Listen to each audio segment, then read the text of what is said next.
Hi, Blanca. How are you doing today? Doing well. How are you? I'm doing well. It's been a long time since I met you at The Rock High School, so we're going to That's get right right. into it. Tell Yes. us a little bit about what you do. Well, currently on my title, I'm an assistant principal at the Round Rock Opportunity Center, which is a disciplinary alternative education placement. A lot of people know it as the ALC or an alternative center. Basically, students that come to us are not really ours. They belong to currently 18 other campuses, and they come to us when they've committed some sort of an infraction that requires that they be removed from the student body. It ranges from everything like possession of, pot, THC, cake pen, vape pen, all that, all the way to potentially doing things outside of school that causes them some legal matters that prevents them from being at their regular campus, like they're awaiting adjudication, right? So on and so forth. And so, yeah, that's what I currently do by day. Lots of other things by night too. Lots of volunteering and community organizing. But There we yeah. go. There's more. Tell us about that more. Yeah, so I think of my job as a place where I can enact all the other important things in my life, where I can really codify and put into policies the other things that I'm learning outside of that small world that is a school, right? And so a lot of my focus right now is around doing community justice work, especially around mental health. I particularly focus on assisting BIPOC communities, communities of color, right, access mental health through an organization called Contigo Wellness. And there's other justice work. So I also have a side business that is very justice oriented. My goal is to work with nonprofits and educational and small businesses as well. All those environments they undergo so much change, and they undergo a lot of turmoil, and they require a lot of strategic planning. And so my job is to help them create very human forward and human minded systems so that they're able to actually walk in the justice that they're trying to do, right? And so the work of Contigo comes into play, right? I'm very mental health minded even when I do my work with my business. That also comes into play as a school administrator. They all just kind of marry, and they affect one another in very different ways. That's wonderful. That's wonderful. Thanks. So, why do you even care about justice? I know that's a great big word, Huge and I'm going question to get too. to why I asked that, but why do you care about justice?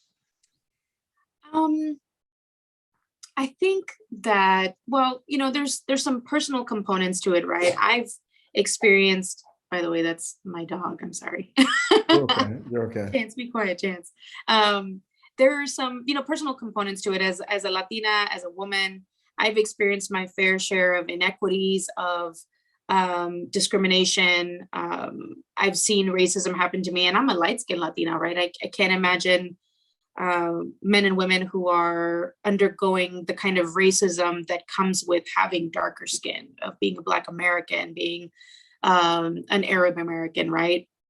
And so for me, there's been some personal experiences that have led me to the question of how do I navigate the world, and how can I help other people navigate the world that exists.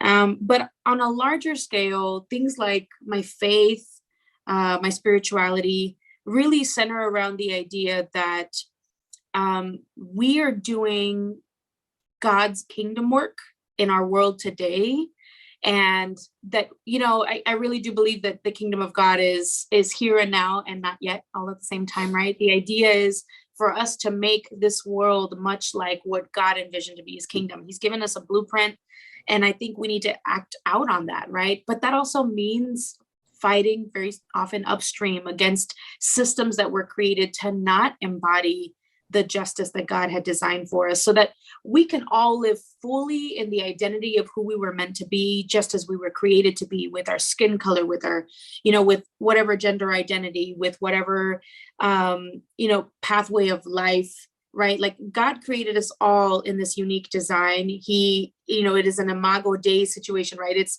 God created us after himself. And so I want to be a part of the group of people that help make sure that the world is a welcoming space for everyone to live in the identities that God created them to be, just as they are, right?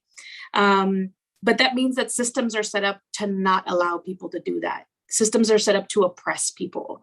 And I feel strongly, I feel passionately about fighting against that, and not just fighting against it, but creating spaces that reflect the kingdom, right? I think we get so caught up in just fighting our way through something that we forget the other half of what we're called to do, which is like really to create the kingdom of God here on earth. And so that's my passion, right? That's why I believe that justice work is necessary. I understand that. I totally agree with you concerning the systems, and I'm going to get to that. Right. But let me ask you this question. Sure. Do you recall the first time you experienced racism? Oh, man.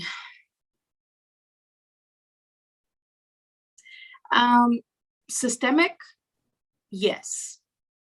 Face to face, there's one that I can recall. It was interesting. It was sort of secondary because I'm light skinned and I was in a space with a lot of white people. I was in a meeting. I was sitting on a commission in the city of Austin, which I won't mention which one, but I was sitting on a board actually in the city of Austin. And I was asked to attend a meeting elsewhere that had a lot of white people. And these were all incredibly wealthy, very privileged white people. And I sat in the room, and the goal was actually to expand the work that the board was doing. It was related to a specific race ethnicity. And they invited us over to this, HOA meeting. And I went, and I was supposed to be the spokesperson. And I sat down, and a white man sat next to me, significantly older. And he said, "I just don't understand why we have to listen to these people, right? I mean, like, I don't understand why they can't speak English. I don't understand why, they don't understand that. I mean, this isn't theirs anymore. They should just give up this territory. It's not theirs anymore. We belong here." And I was like, did I just hear that? Right. And when I got up to speak, he looked, visibly confused. Yes, of course. And so it was an interesting secondary, racism. There have been so many comments about your people and where we belong. I remember being in college where I was taking, some pretty advanced courses. And I say advanced courses, but really they were just more advanced than what I was used to, right? They were basic college classes. And they were talking about the top 10% rule. They were changing it over to the top 8, right? And a girl who was incredibly privileged, also very wealthy parents. Her parents paid for her college. I was like, what's that like? She was telling me, she's like, I mean, I just feel like if people don't want to work as hard as people like me do, then they don't deserve to be here. And I remember asking her, what does that mean? And she unpacked it, and she's like, I just think like, poor people, and, like there are just some people who are just kind of ghetto and they just don't want to work hard in education. And I just don't feel they deserve that. And so I kept trying to coax her into actually saying the words she wanted to say. I know she wanted to mention race and ethnicity and language, and she just didn't. She refused to, right? But you knew the undertone. And I remember that was the first time. I was a little bit older when I was sitting on that board. But I remember the college experience was the first time that I realized I didn't have language to talk about what was wrong with that conversation.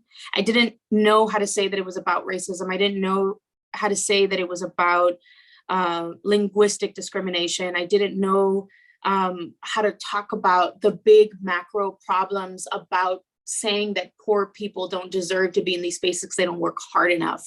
They don't care enough about education. And, the space that I came from that was incredibly poor, I was a top 10% girl, right? The only reason I came to UT was because I was in top 10%. We were in one of the poorest counties in the country, and had it not been for the top 10% rule, right? Black and brown boys and girls would never have entered UT, right? And so like, it was just such a lack of understanding of all the complex ways.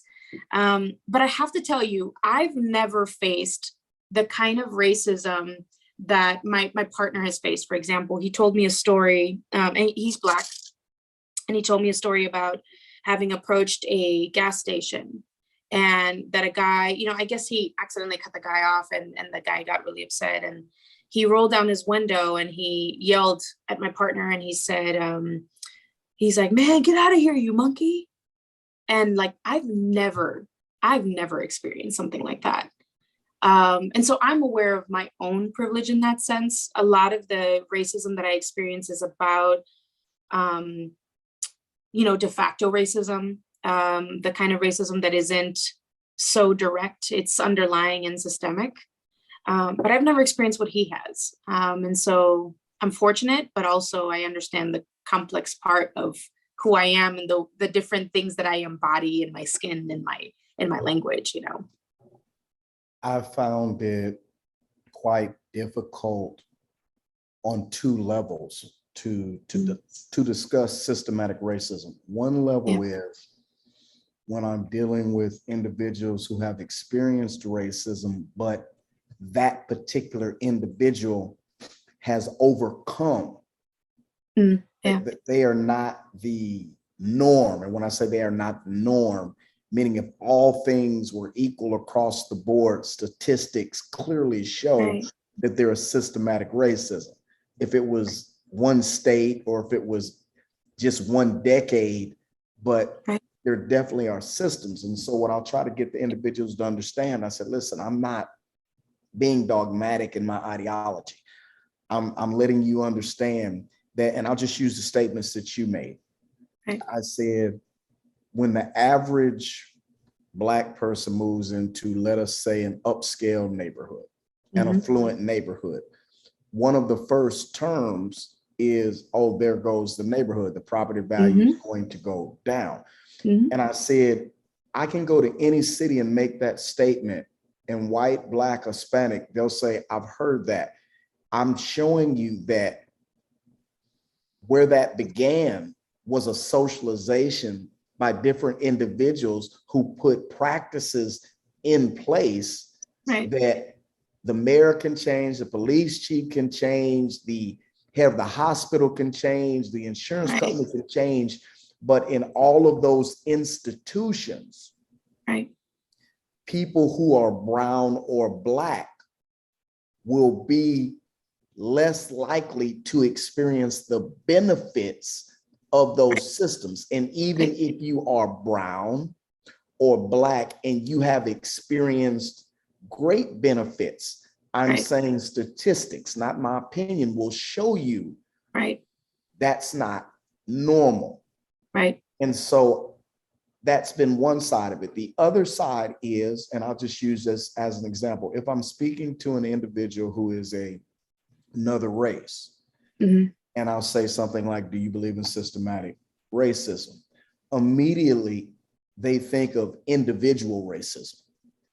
And they say something like, I'm not racist. I said, I'm holding a discussion. Before we held this discussion, we're not at odds. We're okay. The reason I'm holding this discussion is because I'm trying to disseminate some information that might allow you to understand some things. And if I can get past that to where they actually hear what I'm saying, meaning these particular systems, I'm saying a system was put in place by someone. And if I'm wrong, correct me. There has never been in the history of the United States a law that was put in place that unfairly punished white people. And a lot of the reasons that I found or any group that would mostly embody white people, even. The reason, and I'm not making this white, I'm saying in the United States of America, the people who put in the practices and procedures, the majority were white males. And so these systems and practices, I'm going to skip 100 years. The systems and practices that were put in place, they're still there. And even if the faces change to brown and Black, the systematic indoctrination is still present. And unless people want to sit down, be still, listen, and learn, all we hear is, you're calling me racist. You're saying all white people are racist. You're saying all cops are racist. I'm saying none of that, because the reality is, and I'm just going to give this stat. If I ask the average person who benefits the most from the welfare system in the United States of America, what race of people, almost all would say African Americans. When in Right. fact, 40% It's white people. are white. And Yeah. so I have a lot of friends who are white. I'm not racist, but I'm trying to point out that when we're trying to solve problems, because these same friends will ask me questions like, well, Oliver, what do you think about this? And I say it, and I'll state, if I don't go into an explanation, I'm going to waste my breath. Yeah. Because if I cannot paint a picture of the full scope of what's going on, then whatever point we arrive at or whatever understanding is still not going to help. And I don't get tired speaking about this, but I find myself very selective when I hold these conversations, because what I am not saying is oftentimes what individuals hear because of key words, meaning just mentioning a race, Black, white, Hispanic. Those key words trigger something. Yeah. And I'm drawing the point to say, I believe as organizations such as yours begin to teach or share about the power of socialization, yeah, no one has to tell an individual you are less than. When a system that is in place treats the individual as less than, most individuals will automatically just accommodate that system and viewpoint. Right. What do you think about that? I think the part that people forget, so I actually heard an analogy around what you're saying about systemic racism, right?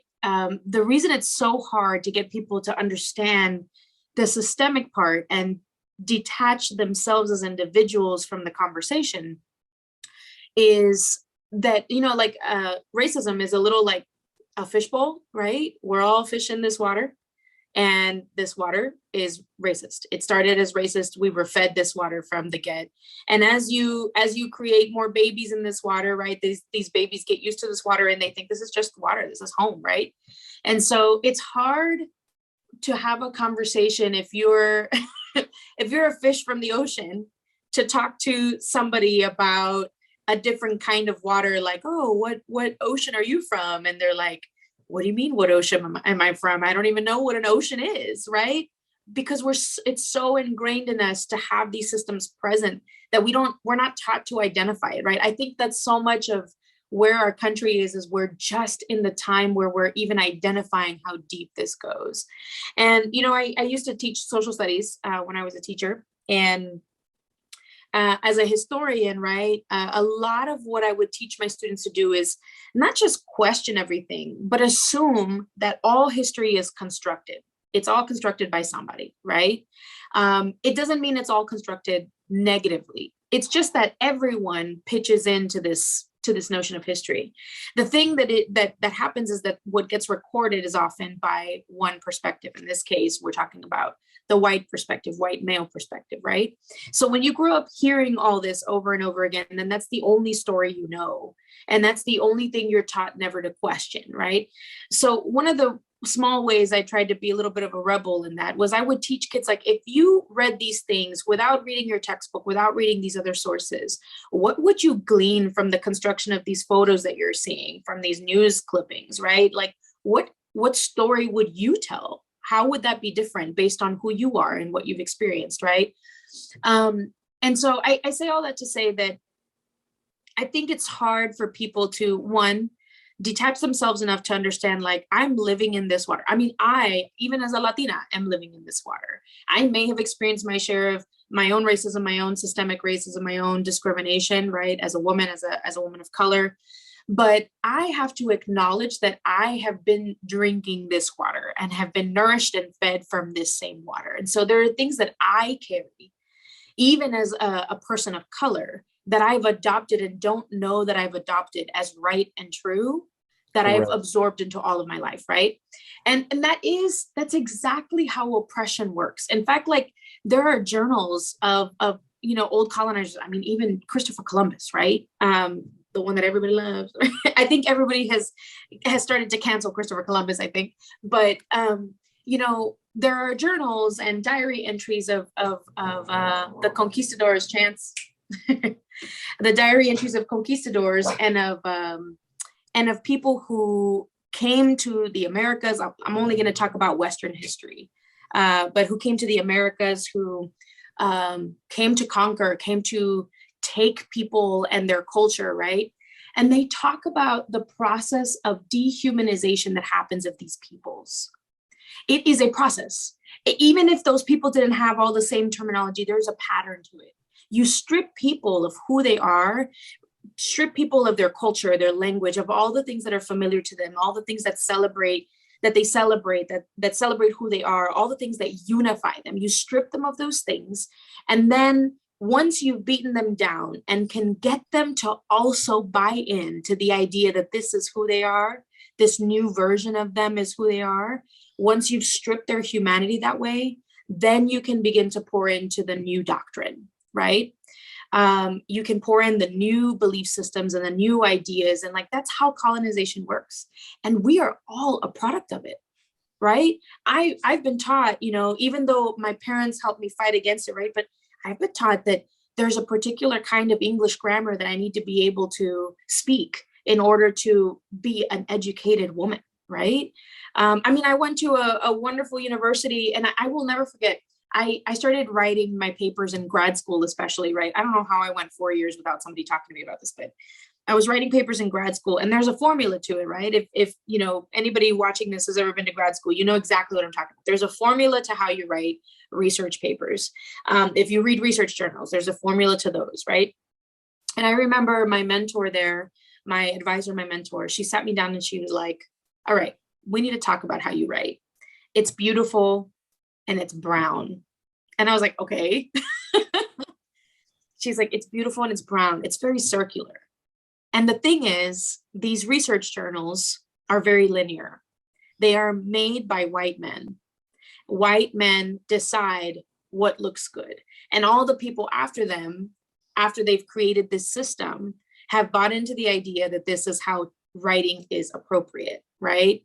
And so she's like, if you want to continue the circular writing, like that's all you, I want to urge you to do it in your creative space, but you need to learn how to write linear. You need to learn how to write like white men in the ivory tower if you want to get through these classes.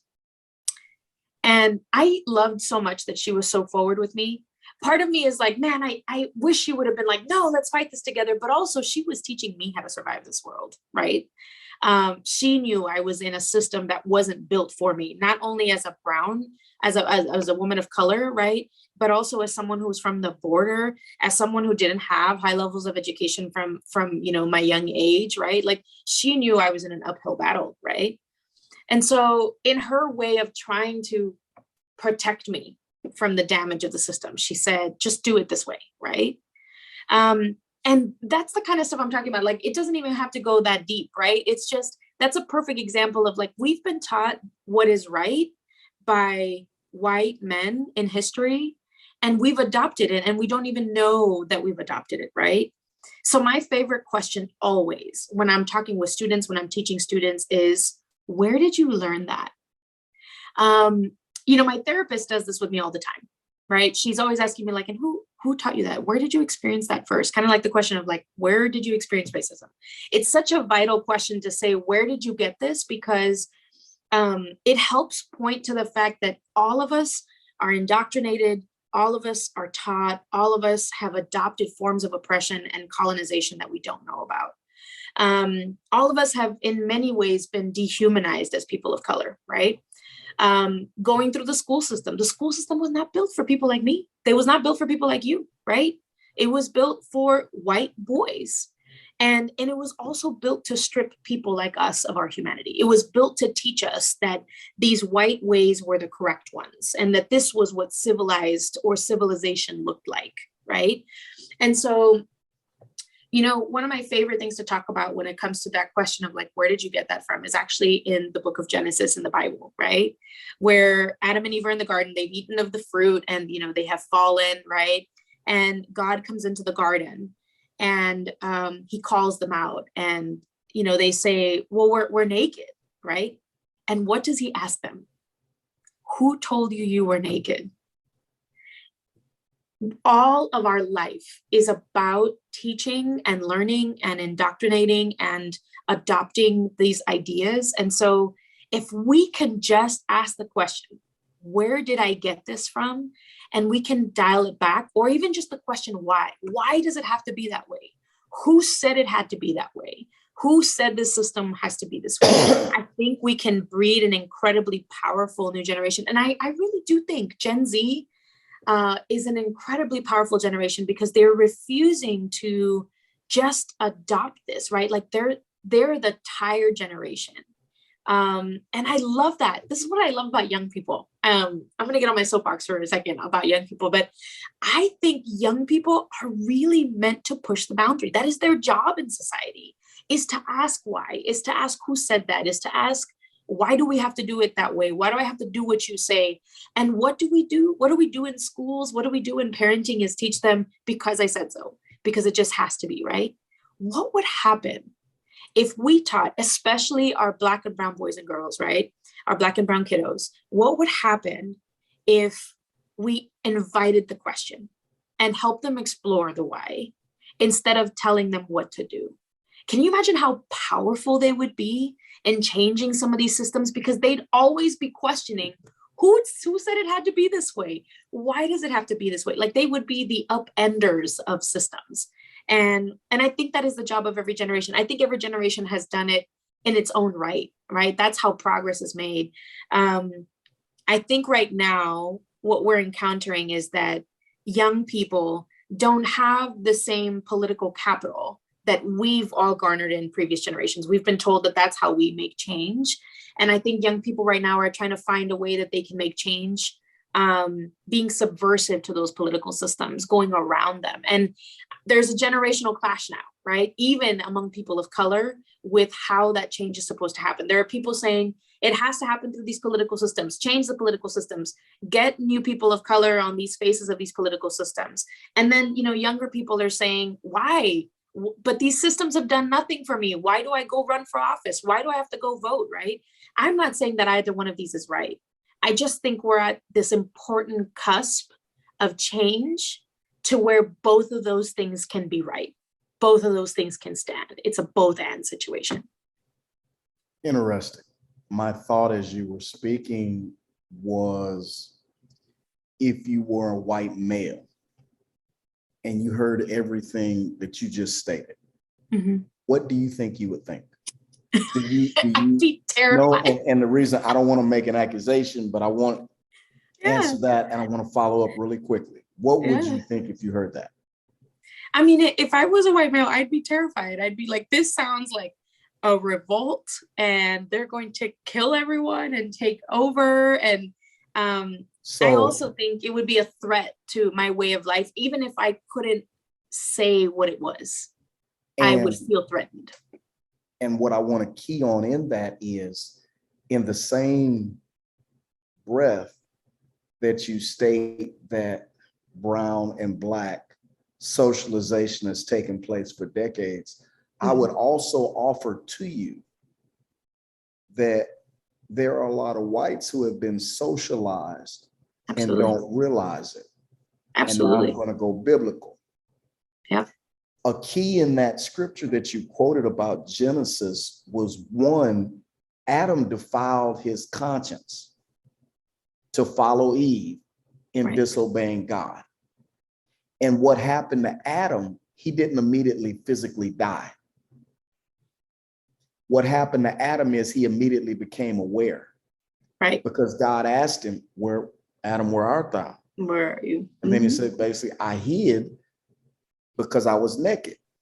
Yeah. And so when he defiled his conscience, his awareness was awakened. Yep. And I believe that one of the strongholds from a biblical perspective that is stopping reconciliation and change is individuals, no matter what their race is, are not loving God. Loving God is obeying God, and are not loving their neighbors as themselves. And so what happens is, I don't love God, but I'm not aware that a reward for me not loving God is now I am aware of these other sensual, racist thoughts, and they appeal to me. Because if I was loving God and loving my neighbor, I would know I'm no better than the next individual. Regardless of education, regardless of money, I actually realize that I still, no matter how smart I am, make mistakes. And no matter how much money I have, I still have bills and I have to pay for things. So we're really alike. And so all I'm sharing is, it's not an impossibility, but I'm really hyper aware of the fact that, well, I don't want to say both sides, but I'm going to say individuals who are of a different race, regardless of if they're benefiting from the system or if they're getting very little from the system. My personal belief, if they are not right in their relationship with God and with others, then it's virtually impossible for them to be aware of what's right. And so when we get to, I'm aware of all the wrong that's going on with me, but you're expressing it in a manner that's not only unloving, but accusatory. Right. Because you're making the assumption that all individuals who are of another race are the perpetrators of the acts or are okay with the system that is demeaning to you. And so that's why when I'm in the spaces, I'm great with the conversation, but I just sit back and try to learn and communicate to individuals that every system has a gatekeeper. Every system has a gatekeeper. If you don't know how to communicate with the gatekeeper, you'll not understand. Right. And now, because you're an educator, I've never really dealt with an educator, but these are my example. I'll say something like this. A test that is given for college entry, and I don't want to deal with the ACT or SAT. I want to say something like this. I've seen schools, different school systems, where they're taught a certain way. And so this test is built based on how these individuals are taught. Right. Other individuals are being taught also, and I'm going to go back to what your professor told you, there is a little more freedom over here and a little bit more outside the box. And if the gatekeeper over here doesn't let these individuals know over here who are in leadership, right, the immediate accusation is going to be, the reason that we're flunking is because we're brown and black. Right. When the reality is, if they talk to the gatekeeper and the gatekeeper said, listen, I don't know what race you are when I'm grading these papers, but let me give you the scale, right, and everything that makes up the scale, right, and then say the same things. And if we were over here and we look at the scale and we're like, this scale doesn't have a race, but the way that I taught them how to work through this problem, it doesn't line up with the scale. Didn't say it was wrong. It doesn't line up with the scale. So I just use that example to say, listen, even to change the systems, you have to not only be aware of it as far as the effects of it, you need to be aware of it as far as understanding the dynamics of it. Then you can change it. You can't change something you don't fully understand, because here's what's going to happen. If it's not equitable for this group who doesn't understand it, and it's equitable to this group who they don't understand it, but they're participating in it. Some understand it, the gatekeepers, but the others don't. What are you offering? You want to switch it, and now it's equitable over here and it's unequitable over there. But Right. if, because you're a woman of faith, I bring this up. Yeah. I think one of the Gatekeeper, things, let me talk to you. yeah, Get the information from the gatekeeper. yep. Get the information the Take gatekeeper. the information back. I'm not telling you that you guys have to conform. I'm telling you, in order to change this, and this is my last example, I go to a lot of meetings about reform in prison. Yeah. And because I served over 27 and a half years, that puts me in the room with a lot of people who are like, the state of Texas is wrong. They're doing this, they're doing that. Right. And I always share 90% of what I heard, it's right. But can I give you 90% of this that I experienced also that's going on that's good? Because when you go to the legislature and you point out all these things, I'm telling you that there are gatekeepers over there, and in their mind, they're thinking this. You're saying all of that. Okay, that's true. But you don't understand. I put this program in place. I put this program in place. I did this, and this. But if you would allow your language to reflect the fact, hey, I'm aware that you've done some good, but there's also some unequitable practices that still go on. In my limited experience, the gatekeeper will hear you then. Right. But when you're trying to crash the gate and not letting them understand that, I do understand why there are parameters and protection, but we need to change it. Yeah, I think, one of the things that, so in that time when I was serving on this board for the city, I was incredibly frustrated with a couple of different things. And I remember speaking to the same professor who was my mentor, right? And I remember she said, there's room for everybody in the movement. And I was like, what do you mean? Because I was getting quite a bit of flack for sitting and talking with a few of the white privileged folks who were like, we need to find some sort of a common bridge here because this isn't working, right? And I was willing to go sit at the table. And I thought I was all high and mighty and that I was doing the greatest thing on the planet. But other people were very upset at me. Other brown folks were upset at me. And they said, you're selling out, you're willing to go sit at that table with all those white privileged people, and I remember I was expressing my frustration with this, and I was just so angry. And I was like, don't they see that this is going to get us this other thing for ourselves? And she said, there's room for everybody in the movement. And I said, what do you mean? And she said, I understand your frustration. She's like, and you are right to be frustrated. However, it's not an either or. It is both and. You can be frustrated with them and they can be frustrated with you. And that does not mean that either one of them has to be wrong. It just means that your roles are different. She said, maybe you're not the one to, kick down the door. Maybe they are. But maybe you're the one to walk on the pavement that they laid for you. Right.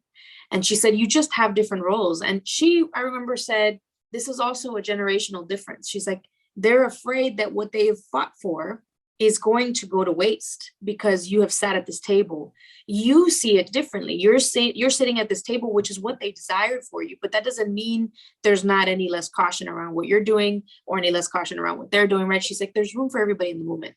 And so I learned pretty early in my life that I play a particular role and I should play it with excellence and understand that the person next to me in the fight for justice may not have the same role and that I cannot be upset, right? They talk a lot about the relationship between how Malcolm X did things and how Martin Luther King did things, how the Black Panthers did things, right? And everyone always thought they were at odds, but really they were just different veins. And it's not that one is right over the other. It's not that none of them made mistakes or that none of them did things that might have been questionable. It's more that there was room for all of them in the movement. It's kind of like when you're chipping away at something, there's the person who has the C4 and goes and puts the C4 on the door, right? And then there's the person with the little chisel, just chiseling at a really crucial part in the rock, right? And then there's the people who are constantly mining, right? They're the people who are constantly chiseling away at the system, right? There's room for everybody in the movement. And then there's the people that walk in after the wall is dismantled and sit at the table, right? And so I learned, like, I can't judge that. I can be frustrated. I have every right to be frustrated. I have every right to think maybe some of that is wrong. But I also have to understand that maybe what they're doing is not the part of the movement I'm in. And that when they criticize me, I have to hold true to my identity and my role and say, there's some truth to what they're saying, maybe, but also maybe that's not where I'm supposed to be. Maybe that's not how I'm supposed to do things. And that doesn't mean that the movement is not united, that the movement is not good, right? And so, for me, I think I'm an insider. I'm someone who wants to learn systems to dismantle them. That means I have to sit at the table and I have to be stealthy, and my skin color allows me to do that. And I want to use that privilege to do that, right? That also means I sit at the table and I hear things that, Jesus, like literally, like this person needs to know Jesus. But it's hard to sit there and wait for the right time.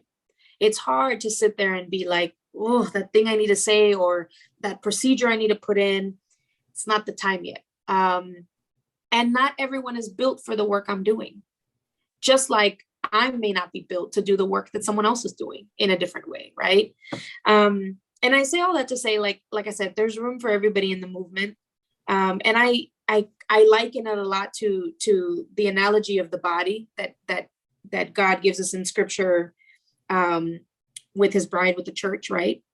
That the body of Christ has all these, like, it really is like a body. It has all these moving parts. Everybody has different functions, right? And if we were to just see the movement that way, I think we would be incredibly powerful, much more so than we already are. That there's room for everyone in the movement. I have to harp on that. It has stuck with me forever. There's room for everybody in the movement. I will also say too, that a huge lesson I learned about the roles of the movement and about how I want to do things right? Me being an insider, an infiltrator, I'm an upender. I'm a what's the word? I'm a disruptor, right? I disrupt things. But I'm a little like the people that have to go under the building, right? And set the C4, right? Like, not to use all the terrible, very violent metaphors, right? But that's the best way I can think about, dismantling something, right? Is that sometimes it requires very precise technique, very precise and strategic ways of being in there, right? And I have found that one of the things that I have to consistently evaluate in my life as someone who is an insider in the movement, right, is that sometimes if I stay too long somewhere, I also uphold the very systems I'm trying to change. I understand. And that's like, I remember that was one of the hardest realizations, because the truth is that horrible, oppressive systems keep riding on the back of good people just trying to do the right thing. I had a conversation with a teacher colleague. I was mentoring her through the system, and I when she had changed schools, and I remember telling her, because she was like, well, I just don't know that I want to leave. Even though I'm exhausted, and I actually don't think that we're being productive with what we're doing in this school, right? And I don't feel like I should leave, because who else is going to do this work? And the question I asked her was, if you think that all of this is lying on your back to be successful, then honey, this has to be dismantled. All of this should not be riding on you. That is the same oppression we've been taught to carry. We've been taught that we have to hold all that up. And certainly, there is a time and a place. And I do believe in divine appointment, where God is like, not yet, don't move yet, right? But many times we stay because we heroify ourselves as people of color. And we say, if not me, then who? I must stay. And what we end up doing is we don't end up changing those systems that need to be dismantled, because they're being held up by us who are just trying to do good things. And maybe organizations need to collapse sometimes, right? And sometimes systems need to fully collapse, even like they're beyond salvation. And that is okay. We're not talking about people being beyond salvation, right? If I believe that, if even in a non-Christian way, if I believe that people could not change, I could not do the kind of work that I do right now. I have to maintain the hope. Yeah. When you said that we do have personal responsibility, right, but also within this conversation, sometimes systems need to be dismantled. I think because we'll never solve it all, but right, I think that there was enough disgust and awareness raised by whosoever will watch this to make them not only think, right, but also dig. Right. and also realize that it's not the responsibility of one individual Right. to do it all. Right. It's the system. That's why systems are put in Right. place. Systems are put in place to benefit Right. the people. And as you said, Yeah. systems right now are doing exactly what systems are supposed to do. Now, Yeah. somebody can say that that's a play on They're words, but I'm going perfect. to They leave are it not like that for broken. those Yeah. who listen. Systems that are in place now do Yeah. exactly what they're supposed to do. They're functioning just as And they were intended so to function. I thank you for your time. Yeah. And I do look forward to visiting the Rock again soon. Yeah. Please come by.